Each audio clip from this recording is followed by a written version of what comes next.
Hey guys, I'm back today, and today I'm going to be doing a quick book review of the Flylady cleaning system. Her book is called Sink Reflections, and her name is Marla Cilley, but we know her as the Flylady. So I mentioned this in I think earlier videos that I did on cleaning this year, that I actually discovered the Flylady cleaning system from YouTube late last year, and I was really intrigued and really interested in it. Even though I am somebody that the Flylady would refer to as born organized, cleaning comes fairly easily to me, organization comes easily to me. I still was really intrigued when I found out about the system, because I feel like I tend to have a system and routine for the daily cleaning and like my morning cleaning, my evening cleaning, and the high traffic areas. But I didn't really have a system for the areas that can get really easily neglected, like windows or areas of my home that are not being used so much. And I really needed to develop a system for the areas that are very easy to neglect, at least for me. And so I was really intrigued by the system. But the big mistake that I made was that I did not read her book. I just watched a whole bunch of YouTube videos, and then I developed my own zones for my home, and I broke them down. That was a big mistake because I felt like, oh, my home is larger than the average home. So I broke them down into too many zones, and then it became sort of overwhelming to manage. And now that I've read the book, I realized that this was a mistake. So I'm so glad that I read the book. I'm following her zones the way she has created them. My zones may be a little bit larger because I may have more rooms in one zone, but I'm going to just follow it the way that she recommends it. So let's get into some of the key points that I learned from the system. And hi, Nida and Abira. I will be taking questions and interacting with you guys once I get through my sort of key takeaways from her system. I highly recommend the book. Let me just say that. And I have a link to it in the description box if you wanted to buy it. I actually got mine from the local library, and I could not put it down. It's a really interesting and fun read, even for people like me who you would think I'm not her target audience necessarily, because she talks a lot about people, women who are living in chaos, who have really messy homes, who don't know where to start. That is definitely not me. I am fairly organized. You guys know that I have a fairly clean home. But having said that, I learned so many things from her book still. So if you think that you don't need the book because you've got it under control, there are so many good takeaways from this book that even people like me can take away from and feel inspired. You know how when you read something like this, you just feel really inspired to get moving and get cleaning. So yes, so just to clarify, I am what she describes as a born organized person, and I'm not her target audience, but I still learn a lot. It really helps me. I think it's going to help me take care of those neglected areas. I loved that she touched on something that I've been promoting for years on my channel, and that is getting up and dressing up daily, putting shoes on, putting a little bit of makeup on if you like makeup, combing your hair, putting on some decent clothes, and not just wearing your pajamas or your loungewear. That is so key, because it just gives your day a purpose, it gives your life a purpose, and you're just dressed and ready to take on whatever you have going on. Even if it's just cleaning and cooking for the day, you just feel fabulous because you're dressed. And you never know, like when I'm dressed up, which is pretty much every day, you look for adventure, right? You go and you plan things and have fun doing everything that you love to do. So she touches on that, and that is like the number one thing that she recommends. So I love that. I loved another key point that I loved from her system was that she touched on the cleaning system not only from a stay-at-home mom's perspective, but she also talked about it from the working mom's perspective. And I think that's key, because a lot of times when we think of cleaning daily or decluttering and things, I think we tend to neglect the working moms and not address their key differences. There are some differences, and they're going to have to adjust to that. So I love that she touched on that. The other concept that was kind of like an eye-opener for me, give this video a thumbs up if you guys are just joining in. Hi, Sharmila. this was a key eye-opener for me. She talks about how she had a reader write in saying that she went through the whole book, she did the whole cleaning system, she went through the zones, and then her house was like spick and span. And then you have this moment where you feel like, well, I don't really need to clean anymore because my house is clean. And then it kind of gets back into chaos because, and I think I was doing this too.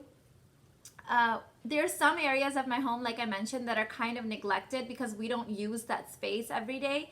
And I would clean them and I would be like, okay, they're clean. And then I would peek in there once in a while and see if they looked dirty. And if they didn't look dirty, I wouldn't touch them until they got like so out of control where I was like scrubbing the dust off and things like that. So I loved that she says you shouldn't see dirt, like you should never see dirt again. If you are doing her system right, then don't wait for the dirt to accumulate because you should not never have to see dirt. And this was so important because I've done that with my windows. I'm guilty of that. I will wait until my windows are like where you can see the dirt and then I'll clean them.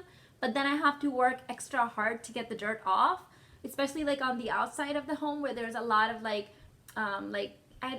dirt blowing in and stuff. We collect a lot of dust, especially in our windows on this part of my house where there's our garden, and so a lot of the the dust and the soil and stuff gets on the windows. So I love that, and I'm going to make that like one of my daily cleaning mantras, that I should not have to see dirt to clean. If I would just go over the surfaces when they're clean, it's so much easier to like just wipe once than like sit there and take.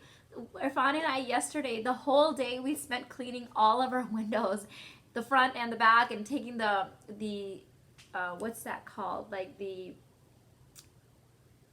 I'm totally blanking out on it. Like all of the parts out of it and cleaning it really good. And it took so long. It took a whole day.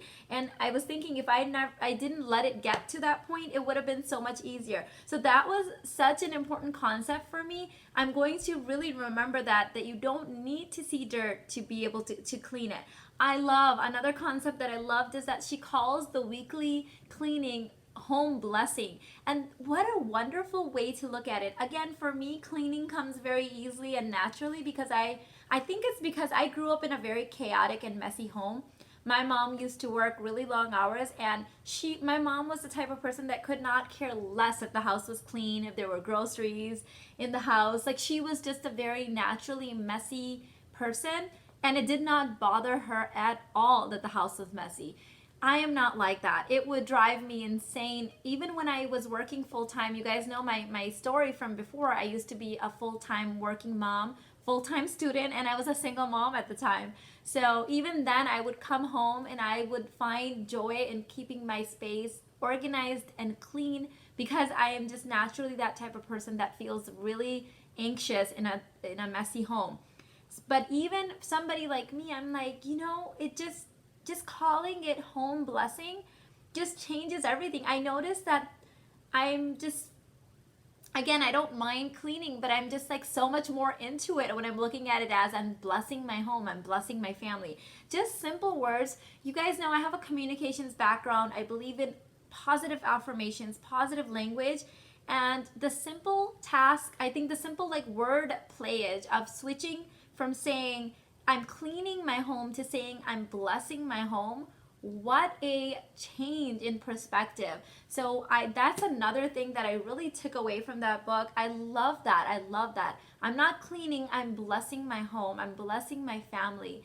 And I cannot imagine any person dreading cleaning if they see it as home blessing, because who's going to dread blessing their family or blessing their home, right? Or their environment. And I love that. Another thing I love about the book is that she touches on meal planning as well, because many times the books that I've read, that's like a separate book or that's like a separate thing. People don't necessarily touch that when they're talking about decluttering systems or cleaning systems, which I do want to mention that she isn't just about cleaning, she's also about decluttering. In fact, I'm going to do a separate video comparing her system with the KonMari system, because I think that there is some positive like overlaps. And if you read one book, or I think you should read both of them, there's benefit. But I want to compare and contrast. I think that would be really fun. So she touches on meal planning and she makes it really simple and easy to follow. It's kind of the same tips that I shared with you guys in my meal planning videos. So I already am doing a lot of things I was already doing just naturally, a lot of things she talks about, but I love how she simplifies it. And I think a lot of moms, especially ones that are not naturally into cleaning or born organized, as she says, I think this is going to simplify it so much for them. She also touches on moving and how to make moving easier. She also does this thing which I can so relate to as a former realtor. She talks about how you once in a while, like you should pretend, like I think she said once a month, you should pretend like you are a realtor and you're listing your own house on the market, and you should walk through the house with a clipboard and pretend like this is your client's home. What advice would you give them to make their home like sell worthy, right? To make it like open house worthy. And I think I love that because I've had to do that many times in my previous life. And so if I did that with my own house, like stage it right, excuse me guys, live videos, anything can happen, right? So I love that. She also touches on paper declutter. I think that is important because that is one I know a lot of people suffer from, like dealing with how to declutter paper, all of those wonderful arts and things that our children bring in on a daily basis, our receipts, our important documents. She talks about how to organize all of that. Another fun thing that I found was that the reason that her book is called Sink Reflections is because she talks about excuse me guys, she talks about starting with your kitchen sink and how just keeping your kitchen sink decluttered and clean and shiny every day can snowball into other areas of your house. Now that's something I already do. I keep my kitchen, I clean my kitchen sink and my whole kitchen as part of my night routine, as you guys have seen in my videos. So I couldn't do that because I'm already doing that. But I had another really interesting experience last week that I want to share with you guys because sometimes one little thing can snowball into something else. So as I mentioned, we spent the last day really cleaning our windows and all of that, really cleaning them. Like they look brand new. And the reason that this started was because I bought home a house plant. So we got one house plant and then it turned in that we got 11 house plants in a span of 3 days. I've always wanted plants. I was always nervous that I was going to kill my plants or that I wouldn't know what to do. So I never bought plants, house plants. So finally I did the research, got some plants, got 11 of them. And when I put the plants in front of the windows because they need some sunlight, for some reason, the act of putting the plants in front of the windows made the dirty windows really stand out to me. And it made me realize that these beautiful, gorgeous plants that I bought into my space deserved clean windows. Not that we didn't deserve clean windows, but something about that, it was driving me crazy. So we spent the whole day yesterday cleaning all of the windows, front and back and everything.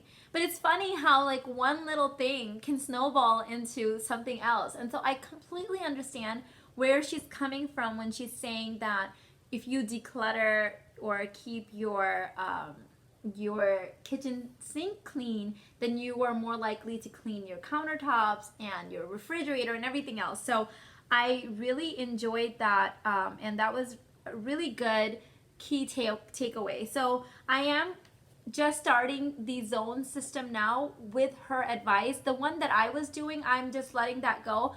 I had like 7 or 8 zones and she has I think 5 zones, and it coincides with 5 weeks of the month. Most months have 5 weeks, and I think that it is just so it's going to be a lot easier for me. Now, as I mentioned, I do have a 4,000 square foot home and I have a lot of extra rooms that she doesn't really consider. But what I'm going to do is I'm going to fit them into, for example, I thought that I needed to develop an extra zone for my gym because I have a home gym. But she talks about one of the zones being a den, and the den is what I turned into my home zone, or my home gym. So instead of developing my own zone and being really confused by it, I'm just going to use her template. Also, I did go ahead and sign up for her emails, so that way I get reminded of which zone we're in. I'm going to follow the zones exactly how she does them. So I want to keep you guys posted on that. Let me know in the comments below if you guys have read her book, if you follow her system. I'd love to hear from you guys, and hopefully we can do this together. I will be doing a follow-up video on this to share with you guys how this is working out. Again, I've already been following like a weird hybrid system of her, but reading the book just changes everything, because now I understand what things I was doing wrong and how I can fix those things by doing it the right way. So I hope you guys enjoyed this quick book review and my takeaways from it, and I will be doing a follow-up soon. Catch you guys in the next one. Bye.